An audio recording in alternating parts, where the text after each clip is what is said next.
কাকেরা এত ইন্টেলিজেন্ট কেন হয়? হয়তো আপনি তার কলসির মধ্যে নুড়ি পাথর ফেলে পানির লেভেল বাড়ানোর গল্পটা অবশ্যই শুনছেন। ওটি শুধুমাত্র কোনো গল্প নয়। দেখুন, কাক শুধু একটি সাধারণ পাখি নয়, সে প্রকৃতির এক জীবন্ত কম্পিউটার।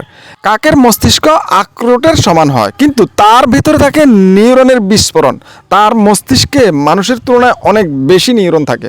কাকের মস্তিষ্কে একটি অংশ থাকে যা মানুষের মতো কাজ করে, অর্থাৎ decision making, planning, problem solving এবং ফিউচার প্রেডিকশন।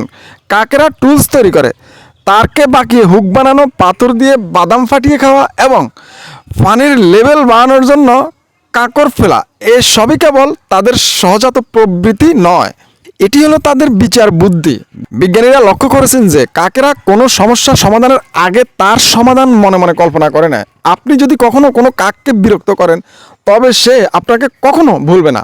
গবেষণায় দেখা গেছে কাকেরা মানুষের চেহারা বছরের পর বছর মনে রাখতে পারে। আর সবচেয়ে অবাক করা বিষয় হলো, তারা এই তথ্য অন্য কাকদের জানিয়ে দেয়। কাকের সবচেয়ে বিচিত্র অভ্যাস, যা খুব বিরল, যখন কোনো কাকের চুলকানি বা ইনফেকশন হয়, তখন সে সাহায্য খোঁজে না, বরং পিঁপড়ার বাসা খোঁজে। কারণ কি জানেন?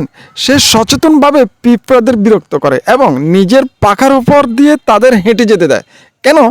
কারণ পিঁপড়ারা ফর্মিক অ্যাসিড নিঃসরণ করে, যা একটি শক্তিশালী প্রাকৃতিক রাসায়নিক। এটি মাইটস, ব্যাকটেরিয়া এবং প্যারাসাইটদের মেরে ফেলে। পাখিদের এই আচরণকে বলা হয় অ্যান্টিং। এটি পাখিদের সহজ চিকিৎসা পদ্ধতি, যা মানুষ ঔষধ আবিষ্কারের অনেক আগে থেকেই চলে আসছে। কোনো ডাক্তার নেই, কোনো ঔষধ নেই। শেষ কথা হচ্ছে, কাক সিংহের মতো শক্তিশালী নয়, ঈগলের মতো বড় নয়, কিন্তু তার কাছে আছে সবচেয়ে বিপজ্জনক হাতিয়ার, তার মস্তিষ্ক। আর এ কারণেই কাকেরা কেবল বেঁচে থাকে না, তারা প্রকৃতির অন্যান্যদের তুলনায় অনেক বেশি বুদ্ধিমান হয়ে ওঠে। ভিডিওটি ভালো লাগলে একটা লাইক করুন, একটা শেয়ার করুন, একটা কমেন্টস করুন এবং আমার চ্যানেলটি সাবস্ক্রাইব করুন এবং আমাদের ফলো দিয়ে সাথে থাকুন। ধন্যবাদ। আসসালামু আলাইকুম।